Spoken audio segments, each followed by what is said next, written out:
geti verið að einhverjum hafi brugðið bara hreinlega. Það var hátt. Kveikja á þættinum þarna. Ég held að ég hafi stillt þetta aðeins og hátt í þetta skiti.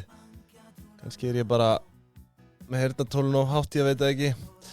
En það komið að nýjum ársreikningaþætti hjá okkur hérna í dag. Og hvað er ekki þriðjudagurinn? Hvað er eftir? 17. í dag? 17. janúar? Ég fylgir tunglmánuðunum. Hvað segirðu? Ég fylgir tunglmánuðunum, þannig ég hef ekki hugmyndið það. Einmitt. Þú ert ennþá með hvað hétt þessi dagar hjá Víkingunum? Hétu þeir ekki allir eitthvað svona... ég veit ekki, við eigum ekkert að vera að tjá okkur um það. Nei, þú veist, ég ætlaði bara að segja að það eru 25 dagar í næsta fulla tungl. Það er eina sem ég veit. Einmitt.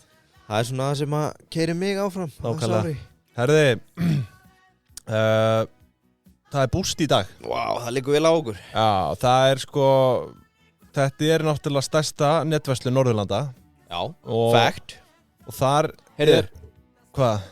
Ég kom með nýtt svona certificate. Veitu? Segð þetta aftur. Já, það er stærsta netverslun Norðurlanda. Búst. Fact. Nei. Damn, that's good. Við erum komið með fact-checker. Nei. Já, það eru margir búin að vera að segja engin sprettan gerir þáttum betri. Okay, Núna, þegar þú segir eitthvað sem er fakt. Ég verð að fakt. útskýra það sem var að gerast þetta. Þetta var ekki Yngvi að garga í mækin. Þetta var þetta er svona betti eða hvað sem við kallum. Nú íti ég á takka á lyklaborðinu hjá okkur. Og þá kemur þetta. God damn, that's good. Hvað varst að dutti í þessu núna? Ég var bara búið að liggja vel á mér, þannig ég var svona... Herru, býttu nú við þurfum nú eiginlega að hækka samt í okkur hér, held ég. Já, ég sé samt, ég þarf að klippa af svona sekundu framan af þessu, þú finnur það.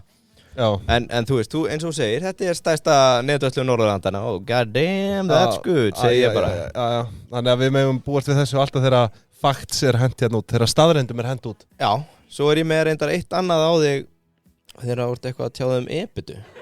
Nei, ekki þetta. Nei, já, það er þessi. Nei. Excuse me, sir, did you say EV or EBIT or EBIT or EBIT? Þetta er svona þegar maður ekki alveg að skilja hvað áttu við. Ég á ekki til eitt auka tekið orð. Hvað er að gerast? Þegar fólk getur verið að miskilja eitthvað, þá kemur þessi hérna, býtu. Excuse me, sir, did you say EV or EBIT or EBIT or EBIT?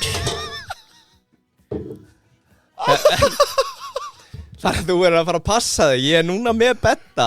Minn góður, djúvel komstu mér á óverum þetta. Já, ég er búin að liggja lengi á þessu. Herru, við bara byrjum afsökunar á þessu introi hérna hjá okkur. Já.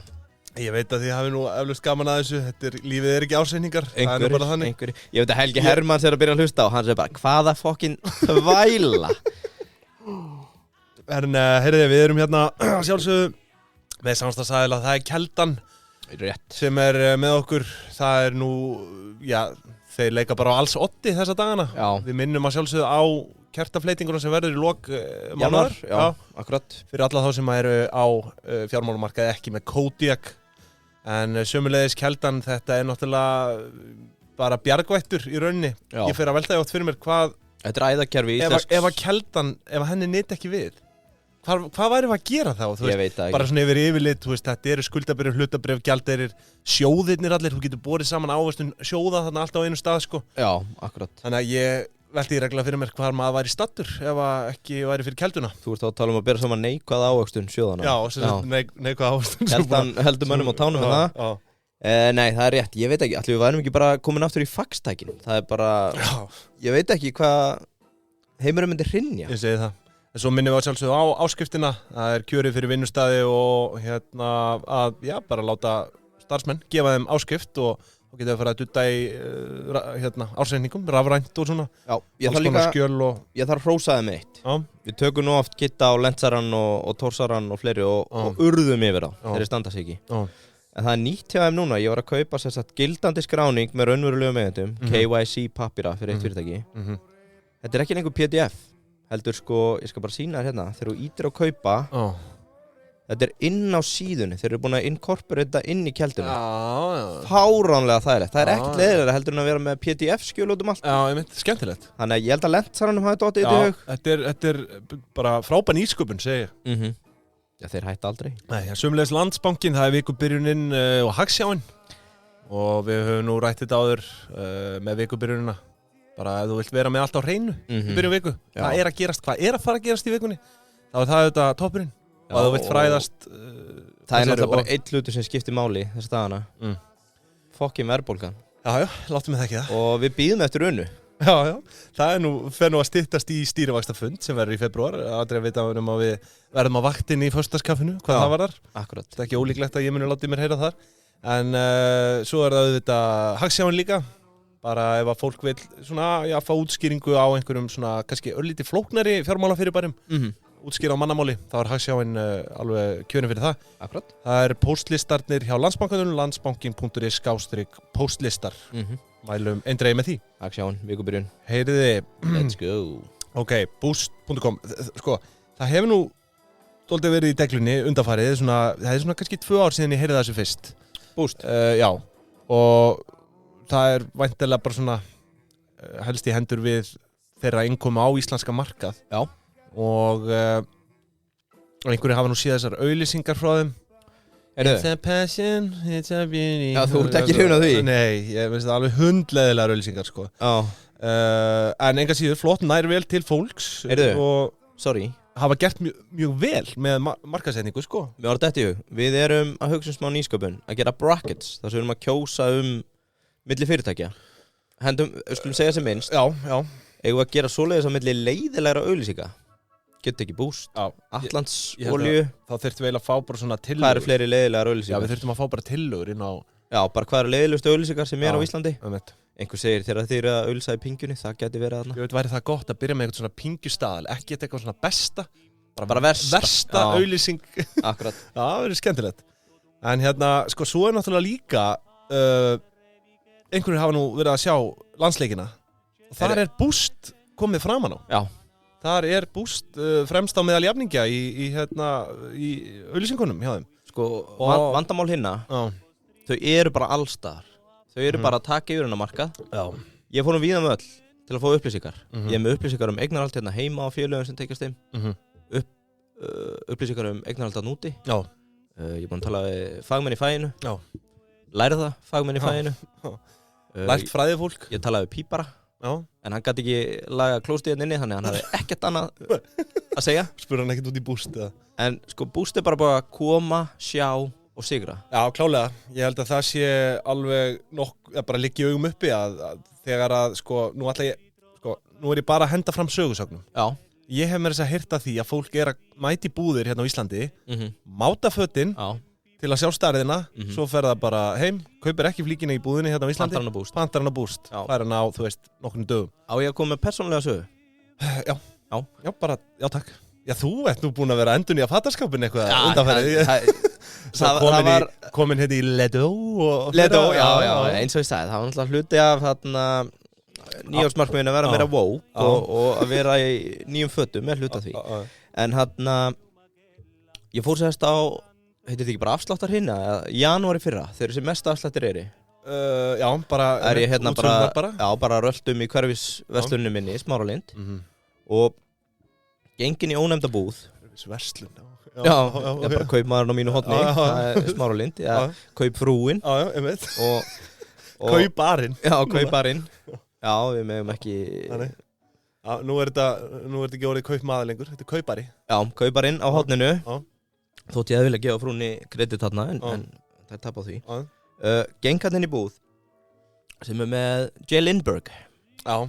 Sem er svona merki sem að margir kannast við hér á landi. Já, þetta er orðið heitt í gólfinu. Já, heitt í gólfinu og búið að vera svona frekar high-end, einhverja peysur og fleira frá þeim í mörg ár. Sé úlpu á tæplega 80% afslætti. Þryggjast á að tala, yfir 100 áskallinn, á 80% afslætti og ég spyr mig og aðstofamanninn, er þetta bara eitthvað gallað eða? Þú veist, akkur eru það að gefa þetta? Við erum bara að offloada þessu vörumerki því að Boost er bara búið að eyðileggja söluna. Shit, það er svakalegt. Já, þannig að ég man þegar Costco opnaði að það voru margir sem ætlaði að kveikja á kertum fyrir heildsölum á öðru.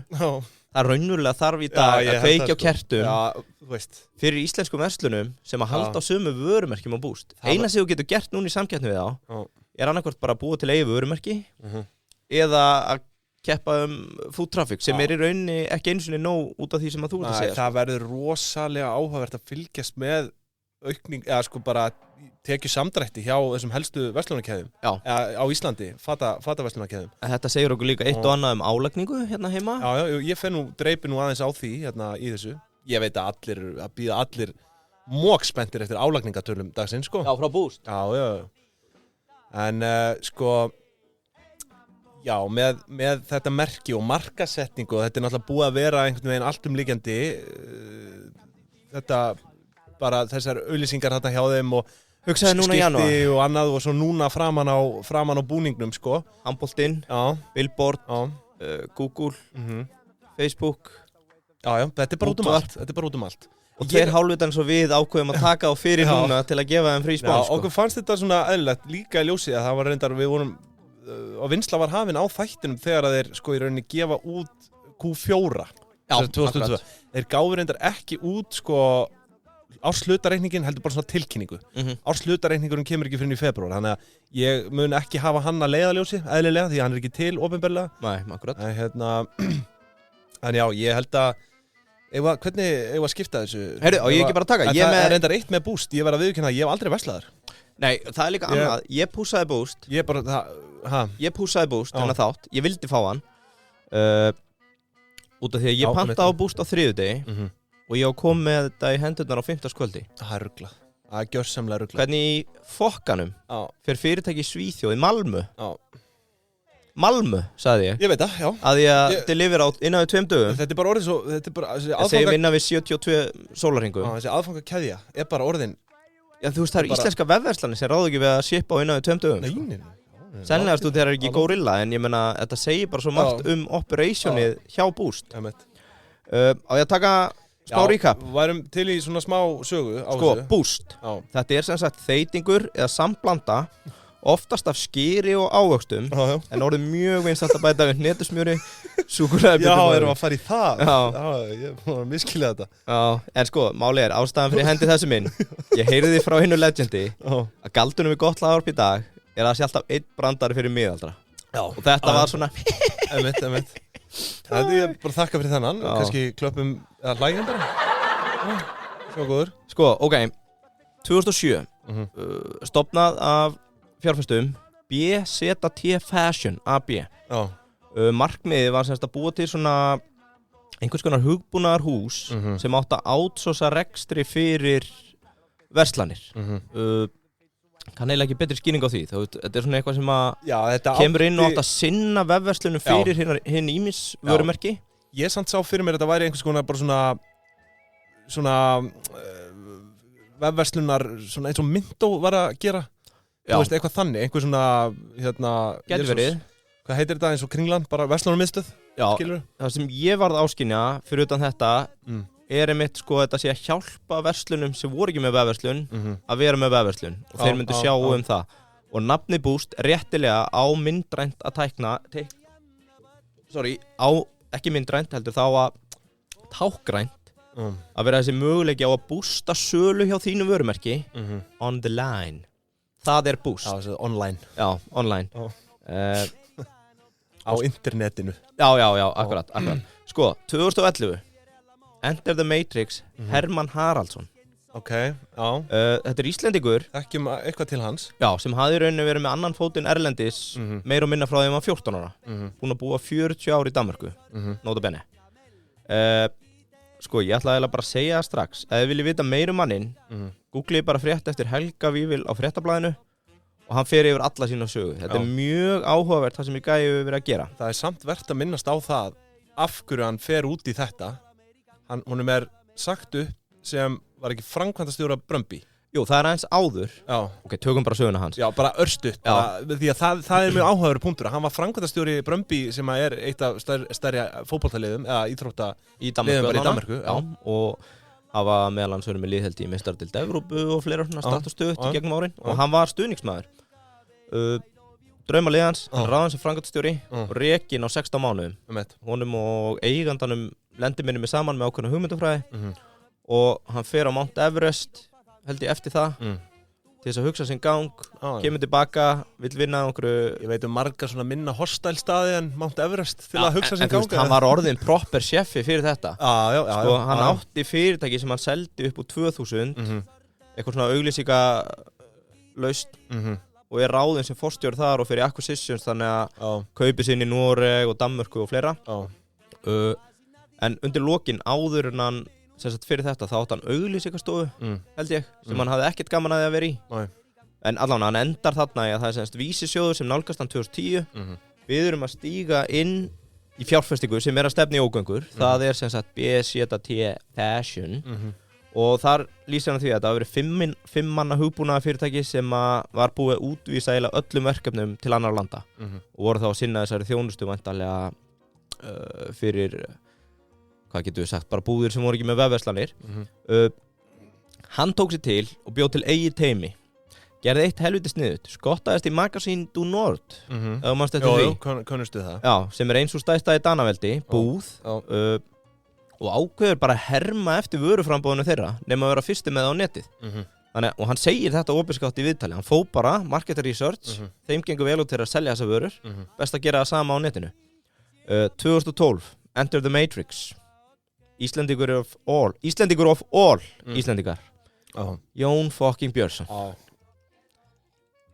Gat verið. Þá hann að hætta hjá Magazine du Nord, búinn að taka þvílíkt turnaround á því og á leiðinni heim til Íslands held ég að taka við Festi eða Krónunni áður en að hún fer inn í Festi. Hann að plata hann í stjórn og býður hún þetta tækifæri að halda áfram smá tengingu við rekstur á Norðurlöndunum, Jóni. Jón á móti bendir honum á lykilstarfsmenn frá Magazine du Nord til að ráða. Og á þessum tímapunkti 2012 komnir í 40 starfsmenn. Hann segir Hermann að reksturinn var mjög þungur fyrstu árin og við köllum hann bara Hemmi the Hunk Haraldsson. Veðsetti sig í hverri einustu hlutafjárlótu til þess að taka þátt í aukningunni. Hann átti einhver shares. Engó saga hann var að gíra sig. Já, hann bara alveg, hann stífgíraður sko. Hann átti ekki fyrir geli til að gela sig, hann var svo gíraður. Elskum góða gíranir sko. Sko, það góð saga hann varaði kona sína við því að þau voru orðin svo skuldsett að þau gætu mögulega að tapa öllu. Og hann gerði það líka við sko hún sagði, það í lengi, svo lengi sem við höldum húsinu. Smá pása. Þá var hann búinn að veðsetja húsið og leta hann ekki vita. Classic. Já, ég veit nú bara dæmi íslenska frumkvöla sem stóði sama. Fyrir minna 2 árum, ég veit 2 mismunandi dæmi af bara mönnum sem tóku þess áhættu. Veðsetja húsin til að svitja smá kassin í. Sem og Jói gerði þetta nú fyrir fabrikuna manni á sín tíma. Nú? Veðsettiður húsið sín. Töluðum það opinberlega. Já. Þetta alveg sko, hefur verið algengt. Við erum búin að taka svo mörg fyrirtæki. Ég held ég hafi nefnt það einu sinni, ég bara man ekki hvað það var. Að það var einhver hugsjónamaður sem að veðsetti húsið líka. Já. Þannig að þetta virðist vera nokkuð algengt. Já, allavega til að róa stressið þarna, þá koma inn 2 fjárfestar árið 2015.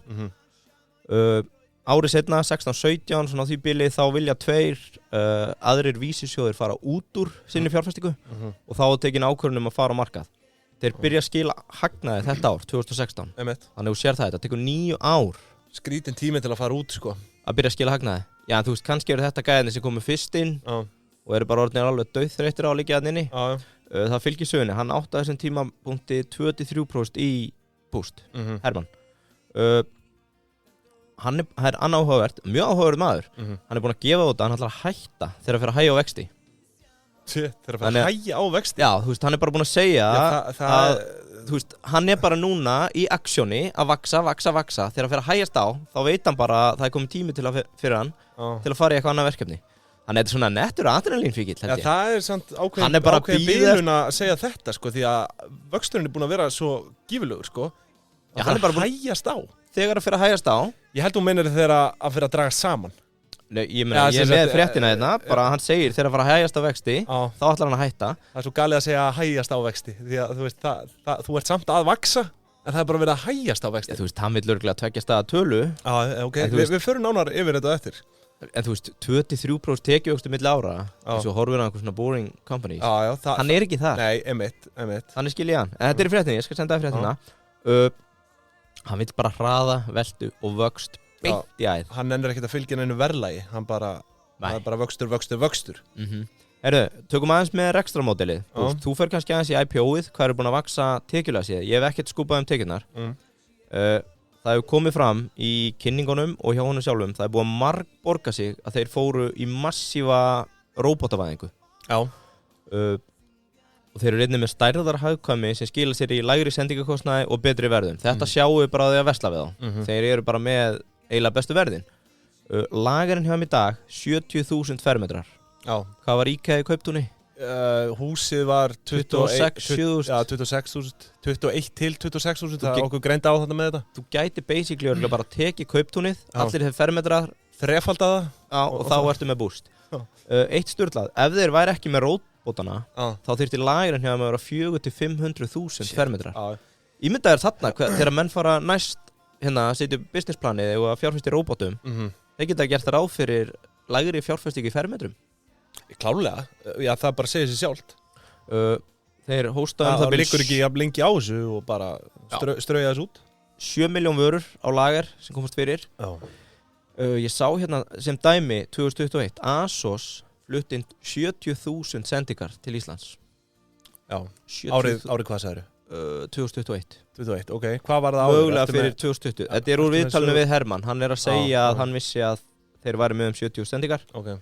Þeir fengu verðlaun fyrir hennan hátækni, ekki lager, heldur vöruhús. Já, bara einmitt. Eitt annað hérna með businessin, þeir stofna 2015 Booztlet. Einmitt, já. Sem áfengisbúð fyrir, nei, það outlet búðin þeirra. Væntanlega bara fyrir vörur sem að seljast ekki, svipað eins og bara 66 sem er þetta heima.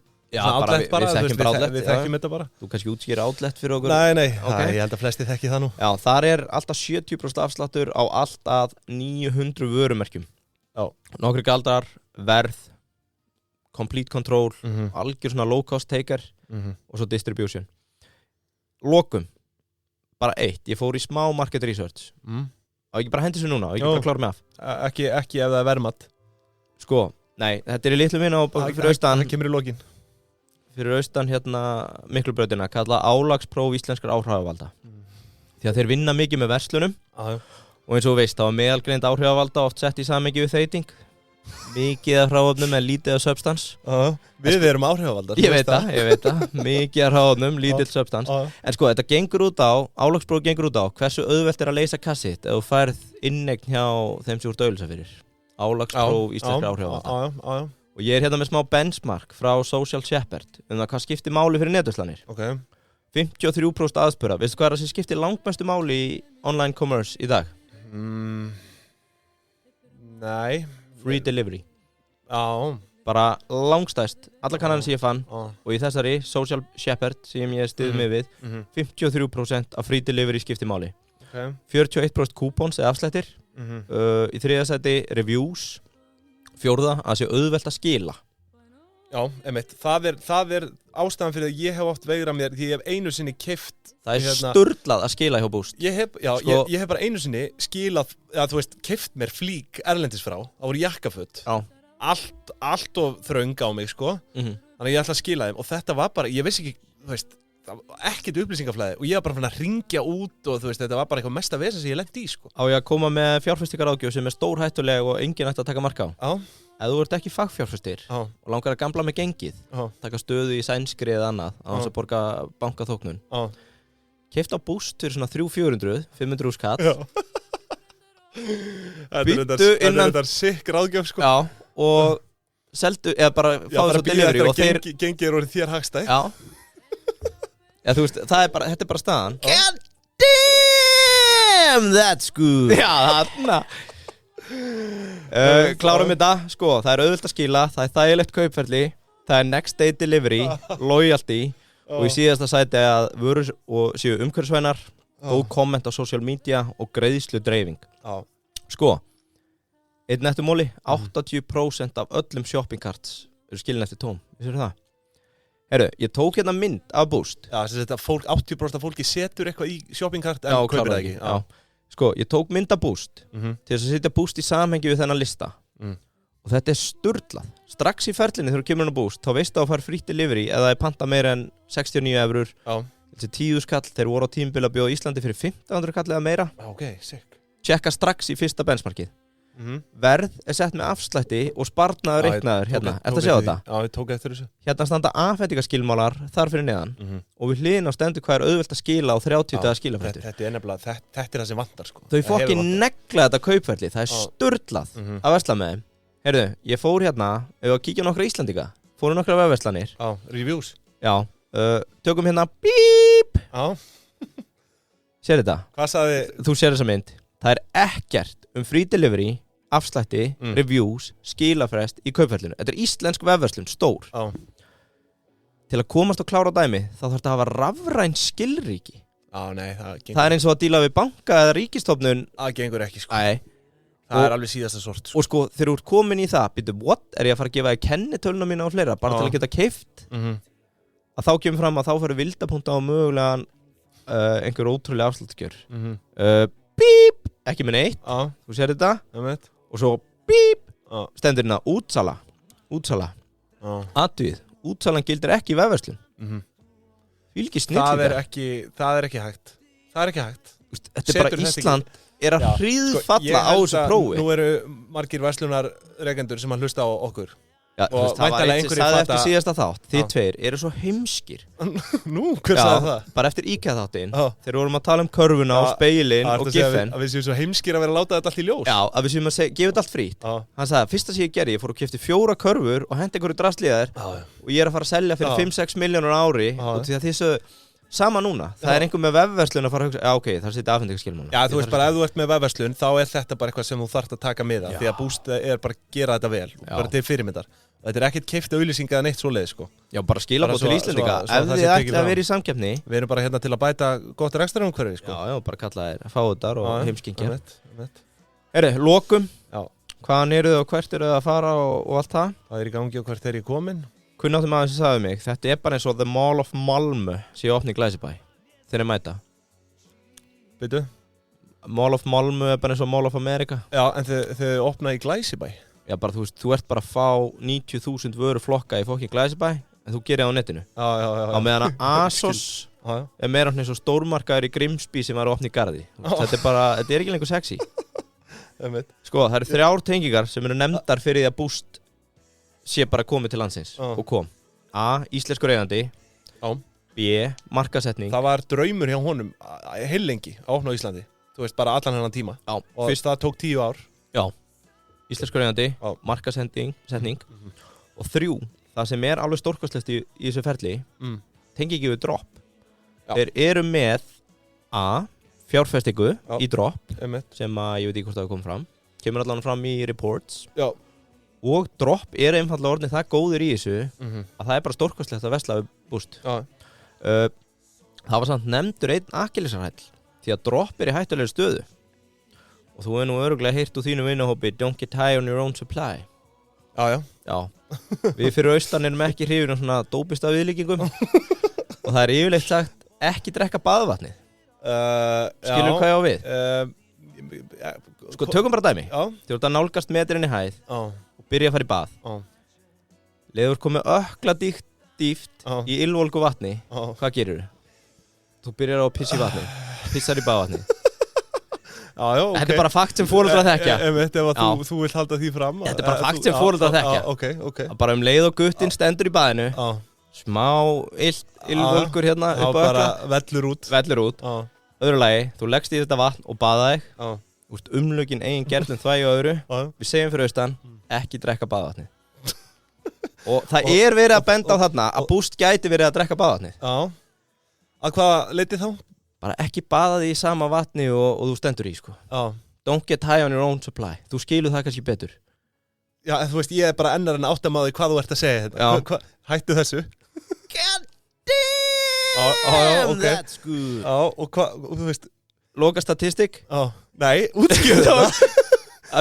Hvað meinar? Hvað eru þau að... Sko, núna, það sem er að gerast með drop er að drop gæti verið að missa viðskiptavinni út af því að þeir vita að þeir eru að servisa stærsta viðskiptavinni þeirra. Nei, keppinauti þeirra. Já, emitt, já. og mögulega er það að drekka í baðvatn Einmitt, já, í staðin fyrir að standa bara í því og baða sig í því. Já, ég skil þig. En þarna samt spurning hvort að Boost sé bara ekki hreinlega að fara að taka yfir. Já, það er Þannig lókum. að það bara skiptir ekki máli, sko. Já, sko, eitt tís á lókum. Eitt að tís. Við ætlum að fá á föstudaginn Daniel og Egil frá Gorilla Vöruhús til að fara alveg við þennan markað. Ég talaði við kaupmann sem sagði að hann sæði ekki að tvíti fyrirstöða, þeir myndu bara ná 40-50% markaðshlutdeild. Boost. Já, einmitt. Þannig að íslenska verslanir Varið ykkur. Já. Þetta logoorð hjá þér, eða? Já, helstu keppinautar eru Zalando, ASOS og Boohoo. Já, og ásamt íslenskum verslunarkeðum. Já, sem við kveikjum á kerti fyrir í dag. Já. Herðu, þá ætla ég aðeins að renna yfir svona fjárhægin hjá Boost. Og eins og nefnir réttilega hérna á hana, þá er reksturum skipt upp í þessar tvær einingar. Það er annars vegar boost.com og svo boostlet.com. Nú, ársreikningarnir, þeir eru í sænskum krónum, en ég veitti mér það besta leyfi að hérna bera tekjur allra ára sem er í sænskum krónum bara við gengi dagsins eins og það stendur í dag. Já. Það er að segja gengi sænsku krónunar gagnvart þeirri íslensku sem stendur á þessum upptökudegi 13,78 krónum. Og það sem það er einungis búið að birta hérna fyrstu 3 ársfjórðunga 2022, þá mun ég koma til með að hafa hérna þetta síðasta heila rekstrarár að leiðarljósi. Hvað var rekstrarreikningin allavega? Það er að segja þá 2001. Ég mun fara yfir efnahaginn, efnahagsreikningin eins og hann stóð í lok 3. ársfjórðungs 2022. En svo verð ég með einhverjar sögulegar upplýsingar líka hérna sem fyrr. Þannig að við skulum bara demba okkur í rekstrarreikningin og hann er í boði ISNIC í dag. Og það er valjúlíðan dagsins og ég er með það hér. Ertu tilbúin? Já, hvað með það? Þetta ætti þetta sko hraðspólast út. Það er vara.is. Vara.is? Ég er svona íhugað að kaupa það sjálfur. Já. En ég ætla að gefa ykkur þetta, kæru hlustendur. Vara.is. Sko, svo er það náttúrulega verðum við að koma inn á fólk sem er að kaupa lén, sem er með sér íslenskum stöfum. Segjum bara eins og stýrivextir.is. Við gáum það nú út, það fauk nú bara strax út. Þannig að það er gott að kaupa þá stýrivextir.is og svo stýrivextir með uppsölunni. Mjög mikilvægt. Og gæta netöryggi. Já, og það kostar ekki nema 2.000 krónur aukalega einhverjar að bæta því við. Sko, ég ætlaði samt að koma með eitt. Já. Þú ert búin að vera að koma með þessar ráðleggingar á íslensku. Já. Sem eru allar án þess að vera fjárfestingaráðgjöf með svona ERR upp á 400%. Já. Segjum það bara. Já. Það sem ég tók eftir og ég vil beina að svona tækifærsinnum sem er að hlusta á okkur. Vakti svolítið hvað er að gerast erlendis. Já. Við tókum til dæmis eftir núna OpenAI og ChatGPT. Já. Sem að Microsoft tali verið að fara að kaupa fyrir $10 miljardar og fleira. Þetta var allt keypt upp núna í desember, inn á ISNIC. Það er eiginlega ótrúlegt hvað það var samt sko því að OpenAI kemur í nóvember. Já. Það er ekki keypt fyrir eitthvað 18. desember eða svo. Hérna eigum við Íslendingar hafa Edge og mikið guð hvað ég var í fegin ef einhver bara úr okkar ranni hefði keypt ChatGPT. Hvernig datt okkur ekki í hug? Já, ég hefði náttúrulega keypt það sjálfur. Já, en náttúrulega bara bendur fólki á að verið svolítið vakandi. Að þeir eru að sjá eitthvað nýtt, kaupið bara .is. Þetta er bara þegar Facebook var að opna, skilur. Og þú veist, ekkert orðið neitt, en samt, þú veist, kannski byrjað að tala smá það. Já. Ef þú hefði tryggt facebook.is, skilur, sem að Facebook á í dag, þeir hefðu keypt það af þér á svæsnar fjárhæðir, sko. Já, svo eitt, sko, ef einhver fer að gruna ykkur græsku, ekki að kaupa þá áttu bara að segja ég vildi ekki að þetta myndi falla í rangar hendur. Já, eða bara þetta er frjáls markaður.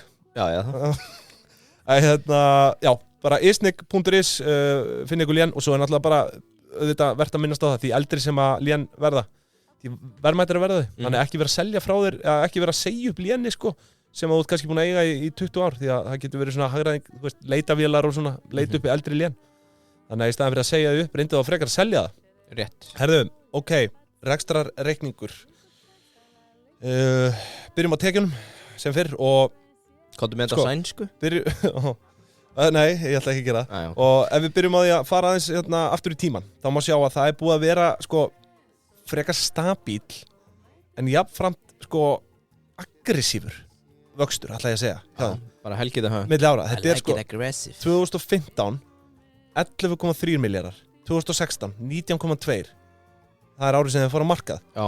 2017, 27,8 milljarðar. 2018, 38,4 milljarðar. 2019, 47,2. 2020, 60. 2021, 80,1 milljarður. Í tekjur. Já, og þeir sendu frá sér tilkynningu hérna núna bara miða síðustu viku, varandi Q4, þar sem að þar kemur fram að tekjuvöxtur þeirra milli 2021 og 2022 hafi verið 16%, sem gerir þá 93 miljard króna veltu 2022, sko. Já.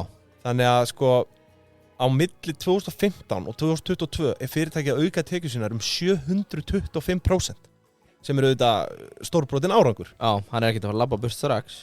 Nei, og þú veist, en eins og ég segi, sko, þú talar að hægjast á tekjuvexti. Tæknilega séð er að hægjast á tekjuvexti milli 2021 og 2022. Veist, það er að hægjast á honum, en hann er samt ennþá bullandi... Gigantískur. Já, hann er ennþá gigantískur, sko. Þannig að mér finnst þið skrítið ef hann ætlaði að fara út núna, bara, nei, erum við að byrja að hægjast á þessu, ég nenni þess ekki. Já, hann er búinn að segja á næstu 5 árum. Hann verður örugglega ekki mikið meira en það. Nei. En hérna, 725% yfir 7 rekstrarár, eða 8 rekstrarár í rauninni, sem er alveg bara galinn árangur. En eins og ég segi, ég ætla að hafa svona 2021 af leiðarljósi hérna áfram. Og eins og ég segi, tekjurnar 21 voru 80,1 milljarður og þær skiptast á milli eininga. Það fara 68 milljarðar í boost.com, sem er 85%, og 12,1 milljarður í boostlet.com, sem er þá 15%. Nú, 80,1 milljarður, Yngvi, hvað eru það margir baggar? Hvað er það, 8.000 eða? Það ekki það, ég veit ekki. 8.000 sinum 100 miljónir. Þú varst með þetta, ég vil fá svar frá þér. Já, ég skal regna þetta. Hérna, 92,5% af þessum tekjum er að koma frá Norðurlöndum. Og svo er bara rest of Europe 7,5%. Þetta var þess að 2021 og ef við skoðum þriðja ársfjórðung 2022 þá sjáum við að þau, sko, það hefur ekki mikið breyst, það er 93% Norðurlönd, þannig að það er rauninni hækkað hlutdeildin í Norðurlöndum. Það er, sko, ég geri fastlega ráð fyrir að þau vilji auka hlutdeildina í rest of Europe, en sem stendur er þetta Finnland og Svíþjóð sem að eiga þarna stærstan hluta kökunar. Varstu komið með þetta? Sko, mér sýnist að vera 800.000 baggar. Er það? Sinnum 100 miljónir. Já. Er þetta ekki 80 miljardar? Þetta er 80 miljardar. Já, 12-0. Ha? Er ekki 12-0? Jú, það passar. Þetta eru sko 800.000 baggar. Nei, þetta eru 800 miljón baggar. Nei, 800.000. Nei, ekki kötta þetta. Þú köttar alltaf þegar þú drullar á þig. Nei, ég ætla að kötta þig. Nei, þetta er rétt hjá mér. Ég var með þetta rétt. God damn, that's good. Nei, hvað er, þetta eru 80 miljardar, það er 12, tekur svo 2-0 af, þetta eru 10. Hérna er þetta bara, 800.000 sinum 100 miljónir. Já, þetta eru 80 miljardar. Þetta eru 800.000 baggar. Jep. Takk fyrir það. Herðu, kostnaðarverð seldra vara. Og nú er ég nokkuð vissum að lakkar í fólki. Vita álagninguna. Sko, það eru margir sem eru að stimpla inn núna á þessari myndu til að kötta bara eftir korter, sko. Já, eða ekki. Já, það er nú meðal annars móðið þín. Hún hlusta bara á þetta. Já. Ég verði samt að fara inn á tekju per starfsmann. Já. Það voru skráður 1296 starfsmenn. Shit. Í loka árs 2021 og það gerir 61,8 miljón íslenskar krónur á haus. Já. Sem er bara... Það er feiki gott. Feiki gott. En yfir í koksið. Líka á þessum skala, sko. Ég held þetta út af því að ég er að hugsa hvaða önnur íslensk félög í Kauphöllin á þessari veltu. Já. Útgerðirnar gætu... Nei, það ná ekki þessu. Þetta er Icelandair. Hvað var tekið per starfsmann þar? Ég mann það ekki. Marel. Maður sem fljótur að gleyma þessu. Já, þetta er þokkalega gott. Þokkalega gott. Herðu, kostnaðarverð seldra vara 2021 voru 47,7 miljardar. Það gerir 67,9% álagningu. Og það er náttúrulega talsvert lægra heldur en gengur og gerist í fatabransanum hér heima. Já. Og sem dæmi bara við hverjum aðeins aftur í tíman þegar við tókum hérna fyrir Lindex í pingjunni. Já. Báruðu saman þetta með NTC, 17 og HM. Þá var nánast undantekningarlaust álagning yfir 100%, oftar en ekki yfir 150% álagning. og mér sýnist á öllu að NTC hafi verið lægst með svona yfirleitt í kringum 100% álagningu. Já. Svo 67,9% bara helviti vel sloppið, sko. Já, rétt. Nú, það. Við vitum þetta allavega. Sko, þá það launin. Og þetta rauninni launakostnaðurinn bara. Þetta laun og launatengt gjöld. Hann hvorki meira minna en 6 milljarðar. Sem þó ekki nema rétt 7,5% af tekjum félagsins. Já, það talsvert hærra hlutfall af tekjum í búðum hér á Íslandi en þetta vissulega allt annað módel. Mestmegnis auðvitað netsala sem auðvitað hagræði. En sko, launakostnaður hérna á Íslandi var kannski 15-20 minni mig, ég skrifaði nú ekki niður. En það var eitthvað svona rúmlega tvöfalt hærra. Já. Þessi hlutfallið af launakostnaðinum, sko. Af tekjum. En ef við yfirfærum launin hérna á hvert starfsmann þá þetta 390.000 með öllum launakostnaði. Ég gef nú fastlega ráð fyrir að einhver hluti af þessum 1296 starfsmönnum séu hluta starfsfólks og hér kannski ekki að marka þetta. Djöfull eru leftiðarnir að taka af þessu maður. Danmörk og Nóri. Já, en heyrðu, þá það EBITDAn. Heyrðu, Excuse me sir, did you say EV or EBIT or EBIT? Segð þetta einu sann, ég mista byrjunni. Excuse me sir, did you say EV or EBIT or EBIT or EBIT? Svo datt dósin í hafna. Nei, en sko, eitt með þetta. Akkur að spá í EBIT? Þeir eru EBIT-menn. Já, það nefnilega málið. Hann obsessed á EBIT. Já, það rauninni sko... Hann tekur afskriftina með. Í seinni tíð einu svona gefin upp EBITDA. Nei. Í skýrslunni þeirra. Það bara EBIT. Og sko, við skulum... Sko, þau náttúrulega talsvert háð, eins og þú segir, þessum vélum og öllu þessu. Robotunum, já. Það eðlilegt að taka afskriftinnar inn í þetta rekstramódel. Já. Út af því að... Fjárfestingin í þeim svo... Þú veist, vélarnar auðvitað skemmast og þetta svo mikið magn að það verður hreinlega að taka mið af þessu. Ég ger svona ráð fyrir að það sé ástæðan fyrir að EBIT sé mikið skoða hjá þeim. Já. Því að reksturinn bara talsvert háður því. En... Ég samt að taka EBITuna vegna þess að það bara það sem við höfum verið að venja okkur á og þú veist, skulum bara sjá hvert það tekur okkur.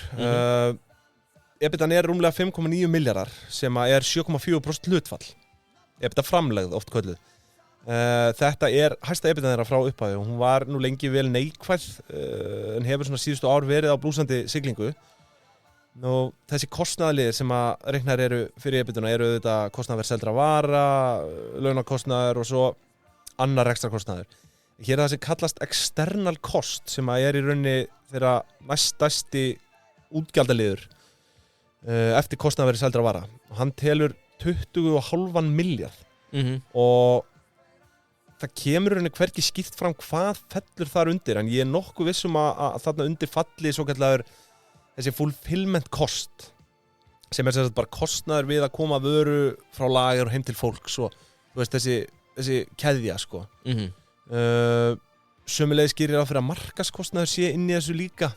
Samkvæmt ársskýrslunni 21 kemur fram að markaðskostnaður sé 10,5% af tekjum sem gerir 8,4 milljarða og fulfillment cost sé 11,8% af tekjum sem 9,5 milljarður.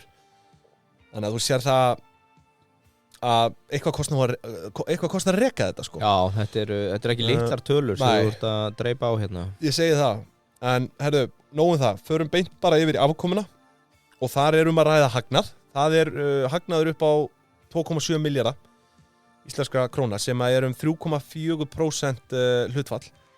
Þannig að þið sjáu það hangir ekki há prósentu eftir í kassanum en upphæðin sjálf auðvitað myndarleg og við fögnum því.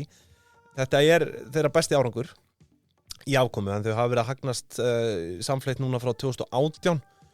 Það hefur farið í raun bara stigmagnandi 588 milljónir 2018, 755 milljónir 2019, 1,8 milljónir 2020 og 2,7 milljónir núna síðast 2021. Alveg milljandi hagnaði bara.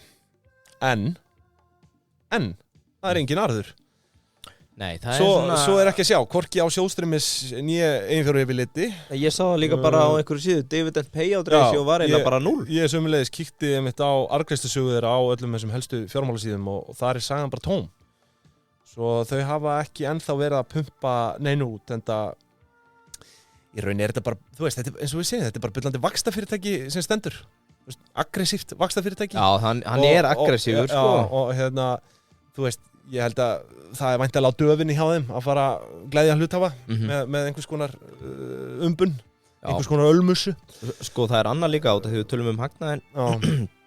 Ég var búin að kíkja á Boohoo og ASOS, ekkert eitthvað langt aftur í tíman. Nei. En bæði ekki með tapi. Já. Og að treyta neikvætt price to earnings og... Þetta í rauninni bara, hann búin að gera kraftaverk með þetta, sko. Já. Sérstaklega þú skoðar aftur í, þú veist, ég ætla ekki að vera að dreipa eitthvað allt og mikið á rekstarsögunni þannig, sko, en þetta eiginlega bara beautiful að sjá hvernig, bara eins og með efnahagsreikningin og annað, sko, en kom kannski aðeins inn á það. En við skulum fljúum bara yfir í hann núna. Hann verður samt svona í stittralagi í dag vegna skorts á skýringum. Hvað? Sko, það bara eitthvað við þessa erlendu reikninga sem að, þú veist, þeir eru bara ekki mikið fyrir að útskýra einstakar stærðir eins og í íslensku, sko. Já. En ég get sagt þér hvar skortir engar skýringar og það hjá Payday. Já, rétt. Börn eru byrjað að tala Payday. Annað hvað sem óvart. Já, börn eru byrjað að tala Payday áður þau læra að lesa, sko. Þannig að efnahagsreikningurinn í boði þeirra í dag. Og eins og við erum nú dreift á margóft áður að ef að þú ert í einrekstri eða með lítið og millistórt fyrirtæki þá ertu að gera eitthvað rangt eða þú ert ekki í Payday. Og ég ætla ekki að leiða mér að fakta á takkanum hérna en svona næstu að fakta það. Já, það bara fakt. Eru við með fakttakka í höfuð? Já, það þessi. Já, ég ætla bara That's good. Já, Payday að sjálfsögðu bara diggur stuðningsaðili og við þökkum þeim að sjálfsögðu kærlega fyrir samstarfið. Rétt. Og elskuðu Bjössi. Ég held að 2023 verði þeirra langstærsta ár hingað til. Og fólk bara byrjað eins og ég segi. Það komin ákveðin vitundavakning með bókhald og þessar reikningagerðir. Það á að hafa þetta skemmtilegt.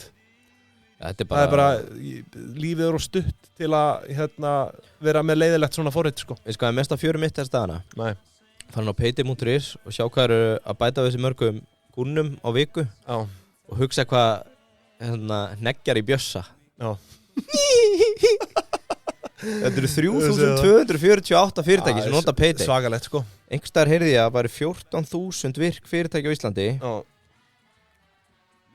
Nóg inni. Þeir eru að nóg inni. Já, nóg inni, en þeir eru að geta upp markaðskökuna. Efnahagsreikningurinn, það sko, já, í rauninni bara stórmerkilegt að sjá hvernig hann hefur verið að bólna út bara síðustu ár.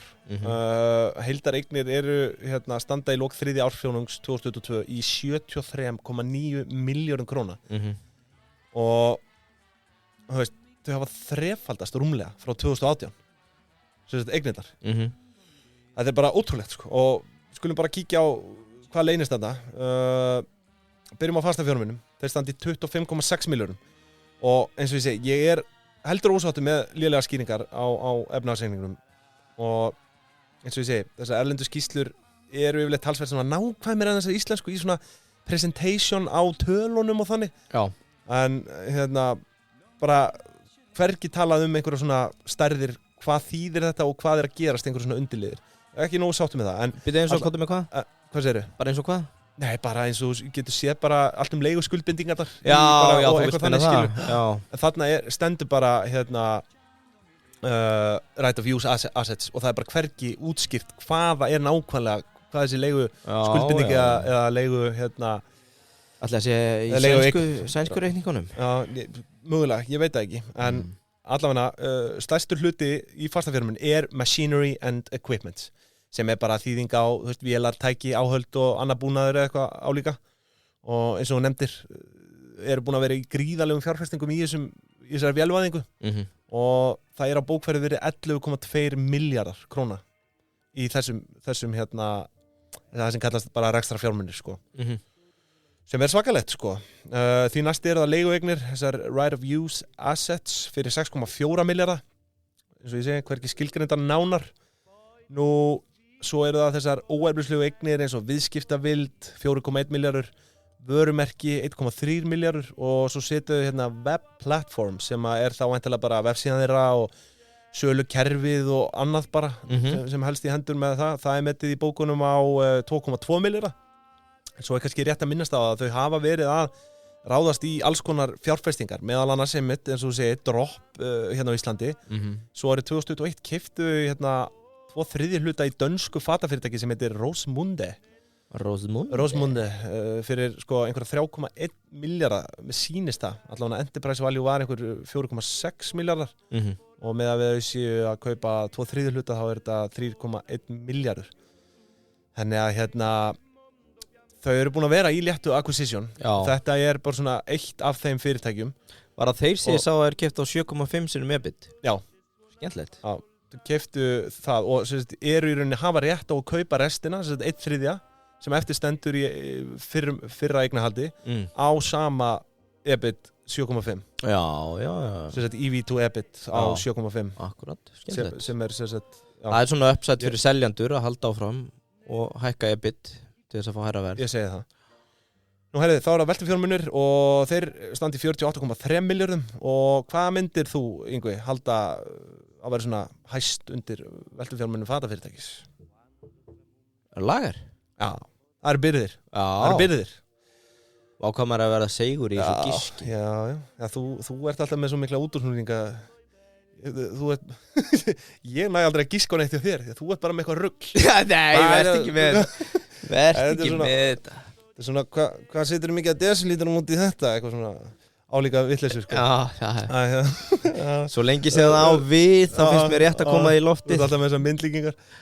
Byrðirnar, það standa í hvorki meira minna 30,9 miljardum króna.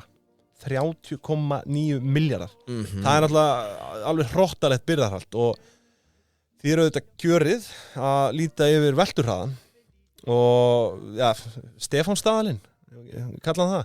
Jú. Stefán Staðalinn, Stefán Einar, kom með skemmtilega ábendingu í jólahús þættinum okkar síðasta ef þið eftir að hlusta á það. En sko, á tekið meðalstöðu byrða milli 3. ársfjórðungs 2021 og 2022 sem er 28,7 miljardar, deilið því í, ekki með, stóra tölur maður. Deilið því í kostnaðarverð seldra vara sem var yfir sama tímabil 51,4 miljardur og þá fáum við út velturhraðabyrða 1,79 sem er 204 daga biðtími. Þannig að það kemur á óvart. Má alltaf lagerinn hjá þeim sé að rúlla á 204 daga fresti og þetta er talsveit lægra hlutfall en við erum að sjá í venjulegum fataverslunum allavega hér heima sem er samt eðlilegt, sko. Þú veist, að sé hægara. Ég held að vera meira hraði í þessu. Þeir væri bara að móka út, sko. Já, þetta er samt, sko, þetta er svo stórt, sko. Eða, þú veist, þetta er bara svo mikið, skilu. Þau eru náttúrulega, já, allavega, eins og bara ef við förum í byrðir hérna hjá, ja, velturhraða byrða í íslensku fyrirtækjum, NTC, H&M og Lindex og þessu. Þá er þetta svona, þú veist, 2 til 4 að með sýnist. Veistu hvað ég heyrði? Velturhraðin, hann er 1,79 hjá þeim. Nú kemur með einn búst, eina óbyrga statistik sem að Birkir í Chess After Dark getur kannski túlka fyrir okkur því hann er nýbyrjar vinni á Samskip. Ég heyrði að þeir væri að setja 1 gám á dag til Íslands af fötum að meðaltali. Já, svakalegt. Já, þú veist, þess vegna spyr ég, við þurfum að finna kunnáttumann í fæinu til þess að vita hvort það sé svakalegt eða ekki. Manni líður eins og að sé ógeðslega mikið. Já, samt, já, kannski ekki, en það er náttúrulega kemst helvítis hellingur í eitt svona gám, sko. Já. Af fötum. Já, ég meina, ég fekk bara eitt lítinn póka og þetta var heill hellingur að drasli, sko. En ég er náttúrulega að fara að skilja svo öllu og taka smá cash. Ég myndi allan að halda að, þú veist, það er náttúrulega ekkert eðlilegra en að velturhraði byrða sé í rauninni hægari hjá þeim heldur en í verslunum hérna heima, sko. Nei, akkurat. En mér finnst það bara eðlilegt. En allavega, við skulum hverfa því og förum yfir í handbaraféð, The Cash, og þar erum við með 14,1 miljard og alveg vel þrútin pingja hjá þeim og ég vil spurningum að hægt sé að fara að skoða arðgreiðslur, bara mjög fljótlega. Já, þau eru eiginlega langtíma skuldlaus, eða ekki? Já, ertu ekki komið að því? Ekki alveg, nei. En skulum koma að því eftir smá. Já, ok. Svo bara restin af veltufjármunum, þetta er bara gamla kreðsan, viðskiptakröfur, aðra skammtíma skuldir, 1,9 milljarður samtals og restin bara svona hverfandi stærð.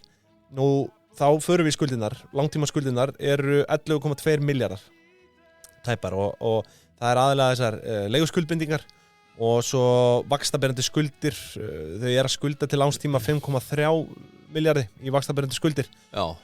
Svo eru leiguskuldbindingarnir upp á 5,4 milljarða. Svo örlítil Hvað eru afborganir á ári? Varstu með það? Hvað segirðu? Hvað eru afborganir? Já, það sko næsta árs afborgun, ef við kíkjum á það. Það hérna... Þetta nefnilega nýjasti metrikinn minn til að skoða NIBD til EBITDA. Net Interest Bearing Debt to EBITDA. Já. NIBD. Það 147,9 milljónir sænskar. Og ef við yfirfærum það hérna yfir á íslenska krónur. Svo. Það fer okkur ekki vel að vera að gera þetta svona í beinni, sko. Nei, ég veit að það á ekki reikni í beinni. Nei, en þú... Þá lendum við þessum hérna. Excuse me, sir, did you say EV or EBIT or EBIT or EBIT? Jesus. Nú ég hættur að geta að hugsa. Já. Heyrðu, má ég aðeins taka nokkra móla frá mér? Boltan meðan ég hérna... Á meðan, ég fann, bara áttu því ég ætla að taka meðal Íslendingin og reyna heimtúlka þetta. Ég með þetta eru 2 milljarðar sem áætlað í greiðslu á næsta ári. Já, íslenskar. Já, það nú ekki mikið. Ekki fyrir svona veldi. Nei, ég segi það, sko. Sko, ég fann í fjárfestakynningu hjá þeim average order value 872 sænskar. Það gerir 12.016 krónur. Meðal pöntun. Það miklu minna heldur en bjóst við. En það náttúrulega bara sleikir fría heimsendingu í rauninni. Já, sko. Emitt. Þeir eru nefnaðan í kynninguna profit per order sé 16%. Þannig að þeir þær, Helgi og þær í búst að taka þarna 1900 kall á hverju pöntun. Helgi og fatararnir. Já, fatararnir. Svo kemur hérna fram að fríkvensi á viðskiptum per kuna 2,35. Þannig að meðaltali panta þú eftir að búin að panta einu sinni, þá þeir að gera áfyrir á pantir 1,35 aftur. Það skemmtilegt. Þannig að ég tók bara svona meðalpöntun per kuna hjá þeim per ár, 28.238 krónur. Ég held að Íslendingar bara smóki þessa tölu. Nú, ef ég tek þessa tölu og áætla að þeir séu búin að éta upp ASOS, 70 centikar, það 1,9 milljarður í veldu. Hér á landi. Já. Þetta óabyrt, en... Þetta bara cold hard facts. Já, þú ert að henda þessu fram. Já, sko, gefum okkur að séu búin að ná helming. Þú veist, ASOS, hvað ASOS í dag? Já, það rétt, ég náttúrulega þekkti til ASOS, en maður veit ekki neitt sem að versla þar lengur, sko. Þú veist, þetta stafasúpa? Ég svo sem ekki, ég svo sem ekki bestur til að dæmi það, sko. Ég ekki mikið inn í þessari... kreðsu, að vera að vesla með föt á netinu, sko, en ég veit allan til þess að ASOS var heitara áður. Já, ég meina, ASOS var mér allt. Til að klára skuldinnar, þá eins og ég sé, leiguskuldbindingar 5,4 milljarði, langtíma skuldir, vaxtaberandi skuldir 5,3, svo öldir rest sem fer í tekjuskattskuldbindingar og svo kallað provision sem við sáum nú í play-þættinum. Það álíkt að þetta væri einhvers konar forði sem á að þekja svona mögulegan framtíða kostnað við viðhald og eitthvað svona. Ef einhver þekki betri skil á þessum og endilega bara láta okkur vita af því. En eins og ég sé, það ekki verið að leggja allt of mikið upp úr í þessari skýrslu að útskýra þessar stærðir sérstaklega. En svo eru það skammtíma skuldirnar sem eru nú talsvert stærri hluti af skuldum félagsins eða 30 milljarðar. Þannig að heildarstaða skulda 41,2 milljarðar. En af skammtíma skuldunum langmestu hluti bara viðskiptaskuldinar 19 milljarðar og restin bara gamla góða tekjuskattsskuldbinding tekjuskattsskuldbindingin og svo hérna fyrirfram inn þetta tekjur og fleira sem við þurfum ekkert að fara nánar út í, en ég vil að sjálfsögðu skoða veltufjárhlutfallið og það nokkuð gott hjá þeim 1,6, en svo lagirinn náttúrulega svo ótrúlega stór hjá þeim að það bara étur upp lausafjárhlutfallið sem að þá ekki nema 0,58. Og ég nú hræddur að Pétur í prófnefndinni ekki hrifinn af þessu. Hann var hættur. Hann inn á Vogi núna. Já, hann komin inn á Vogi. Hann bara flakkandi á milli stofnana. Já, en hvað hún í bókhaldinu, Guðrún? Hún ekki sátt með þetta. 0,58. Við viljum hafa þetta yfir ásnum. En þetta skilur okkur eftir í skuldahlutfalli 55,8% og móti 44,2% eiginfjárhlutfalli sem bara fín staða þannig. Búið að vera svona, þú veist, malla dálítið í kringum 50% Já, akkurat síðustu ár sem bara nokkuð veglegt held ég. Þau eru allavega ekkert í neinu veseni með það en örstutt í eigið féð það 32,9 milljarðar í heildina hafa náttúrulega verið í hlutafjáraukningum mikið og hér skráður sko 31 milljarður í other capital contributions sem ég gerir fastlega ráð fyrir að séu þessar uppsöfnuðu bara hlutafjáraukningar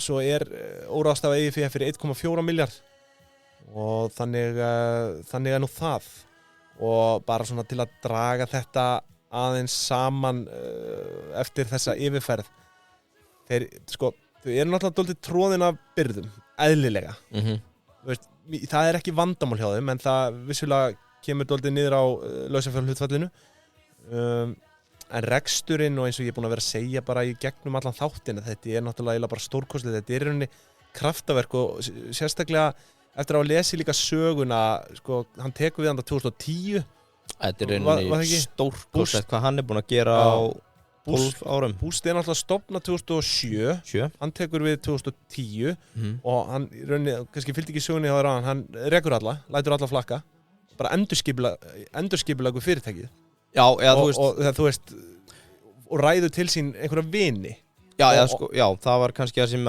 mér ljáðust að segja hann fekk leyfi til að ráða inn sitt eigi stjórnendateymi en ég ekki viss sem hann hafi rekið alla, var það? Einhvers staðar kom það fram í grein gæti verið stjórn, við hendum bara engin sprettu á það Hann harður Já, hann lappar inn og rekur alla Já, en þú veist, og hann tekur fram við þessa aðila, þessa vini sína, skilurðu að hér geta þér tapað öllu það bara þannig, hann á leiðin í ævintýri þið getið tapað öllu, en þið getið líka borið góðan arð Já, það líka, mjög nett sem hann segir í IPO-unu hann mjög ánægður með að 20 starfsmenn urðu allir bara mjög wealthy Varstu að fara að segja það? Nei, ég ætla ekki að segja það Út af því að þau koma inn með honum og fá vist einhvern hlut líka sko. Alltaf að vera með equity í þessu krakkar það eina sem að bindur Já, þó það sé skuldsett Já, það eina sem bindur límið sko. En þetta náttúrulega þetta auðvitað bara stórbrotinn rekstur og eins og ég segi efnahagsreikningurinn búin að tútna svoleiðis út og tekjurnar bara ótrúlega aggressífu vöxtur og ég sé eiginlega ekki fram á að þetta sé eitthvað að fara að klikka í bráð COVID var náttúrulega nokkuð gott fyrir þau þetta jókst alveg gífurlega þar eins og með margar aðra netverslanir en svona heilt yfir bara frábær rekstur og hann bara vel að þessu kominn 12 ár, eða 13 ár síðan hann tók við og bara búin að umturna þessu Klárt Ætlar þú að henda í eitthvað svona verðmat kannski rétt að taka það fram að þessi samantekt var auðvitað í boði Dominos það 3 dagur í dag sem fyrr þegar þessi þáttur kemur í loftið og við hvetjum ykkur handboltinn í kvöld eða? Hendi ykkur á 3 dagstilboð Ekki hendi inn að handboltapítsu, hvað leikur í kvöld? Í kvöld? Já, það góð spurning nú ertu að setja mig í dálítið erfiða stöðu Stressaði lágur Þessi þáttur náttúrulega ekki hann tekin aðeins upp fram í tíman svo það komið fram en Já, klukkan sem 10 á þriðjudagsmorgni leikur á laugardaginn og leikur í gær og það verður örugglega ekki í dag Það bara handbolti bara að gera, keirist Dominos og Keirist í Dominos og styðjum strákan okkar Já, styðja strákan okkar og bara styðja Dominos ég veit ekki hvert ég fer ef að þeir hverfa á markaði það verður brjálaður Hefur þú spilað með einhverjum í landsliðinu eða? Já, Viggo Kristjáns Já, það Ekki fleirum eða? Hvað segirðu? Engum fleiri? Nei, ég þekki nú nokkra Silli er góðu vinur minn líka Sigvaldi í horninu Ég þannig að gráða mynd Ágúst Ili í markinu Arnar línumaður ég þekki nú til Janusa líka og ég þekki nú fleiri þarna ég er að gleyma einhverjum en þetta eru einhverjir ágætis fyrrum kollegar og góðu vinnir Ég nefnilega spilaði með Bjarka Já, ég þekki Bjarka auðvitað líka ég þekki Bjarka vel Ég kendi honum að finta ég held að Bjarki sé að hlusta sko. ég náttúrulega dýrka Bjarka Ég kendi honum að finta inn í hópni Já, þú gerir það ekki Ég var sko geðugt efnilur í 4. flokki Nei, ég var það aldrei en Þú átt að leik með fram 2 Já, það var seinna, það var í 8. og 9. bekk sko. En svona bara alveg að stíga fyrstu skrifin þá voru ég og Bjarki í hótna menn og ég var að kenna honum að finta Þetta nú í bakið Herru, þú ertu með eitthvað verðmat eða? Sko, ég ákvað að sýna smá ábyrgð. Já. Sérðu hérna? Já, þetta þú í fylki í den. Já, og hver hérna? Þú vildur á flottur, já, þetta Bjarki. Yep. Já. Bjarki átt að hlusta og kemur bara í þáttur að gömlu góðu handboltaárin. Já. Heyrðu, ég fór í hérna ég ákvað að level up. Já. Ég nenni ekki þessu 7 sinnum EBITDA bulli. Nei, þannig að þú fórst í 7,5. Já, 7,5 sinnum EBITDA. EBIT. Já. Sko, þeir eru með hérna Projected, sá ég úr einhverju kynningu. Já. Nú er maður alveg á síðasta snúning. Er það ekki 235 miljón sænskra? Adjusted debit. Finn þú út í því? Ég er með það held ég hérna. Já. En það sem ég ætla að segja, nei, er þetta 23,5? Já, segðu mér. Við getum þurft að taka smá pásu eða? Nei. En klipp alltaf þegar þú gerir einhver mistök. Já, ég er bara að renna við landslýshópinn hérna. Sjá hvort ég hafi gleymt einhverjum. Sko, sorry, gera það bara hérna. Nei, sko, það sem ég ætla að segja, ég fór meira sophisticated leið að ég náði pröfu aðgang að síðunni simplywallstreet.com og tók boost og eins og ég var að segja á þann með ASOS og hinir þeir að treyta á negative price to earnings. Boost er að treyta núna á 59,6 price to earnings. Já. Og samkvæmt Simply Wall Street sem að bara lesa upplýsingar hérna og þaðan og er með peer group þá er peer average fyrir þeirra hóp af fyrirtækjum 11 sinnum price to earnings á meðan þeir eru 59 þannig að það er sagt hérna Boost is expensive based on its price to earnings ratio. Það segja að þetta er helvíti hátt sko. Já. En maður náttúrulega sá þessi hlutföll hérna það sem kallast Vafhá-hlutföll á íslensku. Já. Þetta er náttúrulega Ég held að við höfum aldrei útskýrt þetta við höfum móða lítið verið með fyrirtæki á markaði. Þetta er rosalega búið að bólna út gerði það í COVID sko. Já. Samkvæmt Yahoo er 71 hérna PR ratio. Sorry, það sem vinnum með þeim og styrkir undir að þeir eru bara álitni vaxtafyrirtækið og earnings growth er að vaxa miklu hraðar þetta er bara væntingar hjá hinum. Þetta er bara væntingar. Fólk er að kaupa væntingar hérna. Það er svo Tesla fyrir 5-6 árum. Já. Og svo er annað hérna, risk analysis. Það er bara Tesla í dag líka. Já, risk analysis fyrir þá. Significant insider selling over the past 3 months. Sem er áhættumerki þegar innherjarnir eru að selja. Og það eru margir sem að horfa nær inngöngu í þessa stærð. Upp á það hvort þeir sjá að virði eða ekki í... Þetta lítur ekki vel út ef að allir innherjar eru að selja sig út úr þessu. Nei. Á svona viðkvæmu stigi. Akkurat. Já, viðkvæmu stigi. Þetta er orðið bara... Meðan við það sem ég sé hérna, er þetta orðið bara frekar sjálfbært. Og þú veist, já. Það er ekki eins og við séum bara vaðandi í skuldum eða neitt, sko. Þetta virðist vera bara, eins og ég sé, nokkuð sjálfbært peningavél, sko. Akkurat. Ég á erfitt með að sjá það klikka á næstu árum. Ég er bara verið að viðurkenna það. Já. Bara, þú veist, Súmi. Sújú. Herðu, erum við þá ekki bara nokkuð tæmdir eða? Ætlar að henda í þetta verðmat eða? Já, sko, ég ætlaði nú bara að taka frá þessari síða. Current price er 135 svenskar og fair value er 116. 116? Samkvæmt þessu módeli, þannig að þeir eru 16,8% overvalued. En ef við tökum, já, við skulum ekkert vera að taka það. 7,5 sinnum EBIT. Já, það... Nei, ég held að sé... Lítur aðeins verið út. Fæsta orð bera minnsta ábyrgð. Ég held að það sé bara góð orð hérna í lokin. Þess vegna erum við í þessu hlaðvarpi hér. Ég segi það. Já.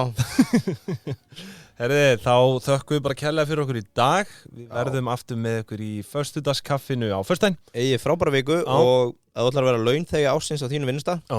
Þá ertu byrjað að stratta páskafríð. Ég veit að það eru margir núna...